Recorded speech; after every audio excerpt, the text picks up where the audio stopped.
CPM Pathanamthitta ജില്ലാ സെക്രട്ടേറിയറ്റിൽ മുഖ്യമന്ത്രിക്കെതിരെ രൂക്ഷ വിമർശനമുയർന്നു. മുഖ്യമന്ത്രിയുടെ പെരുമാറ്റം ജനവിരോധത്തിന് കാരണമായെന്ന് ഈ യോഗത്തിൽ കുറ്റപ്പെടുത്തലുണ്ടായി.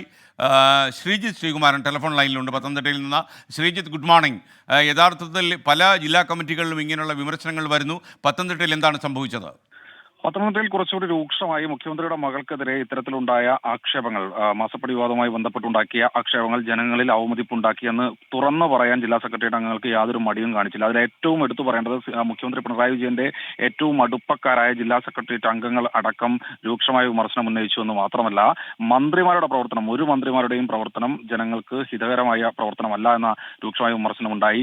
ഇങ്ങനെ പോയാൽ ഈ സർക്കാർ അധികകാലം ഉണ്ടാകില്ല, അടുത്ത തവണ ഒരു തെരഞ്ഞെടുപ്പിനെ നേരിടാൻ കഴിയില്ല, ന്യൂനപക്ഷ വോട്ടുകൾ പൂർണ്ണമായി ഒലിച്ചുപോയി, ഇതിന് കാരണം എന്താണെന്നും കൂടി പരിശോധിക്കണമെന്നും കൂടി പറഞ്ഞു വെക്കുന്നുണ്ട്. എന്തായാലും ജില്ലാ സെക്രട്ടേറിയറ്റ് യോഗം മന്ത്രി VN Vasavan, doctor TM Thomas Isaac എന്നിവരുടെ നേതൃത്വത്തിലാണ് ഇന്നലെ അവസാനിച്ചത്. അടുത്ത ദിവസം ജില്ലാ കമ്മിറ്റി യോഗവും ചേരുന്നുണ്ട്.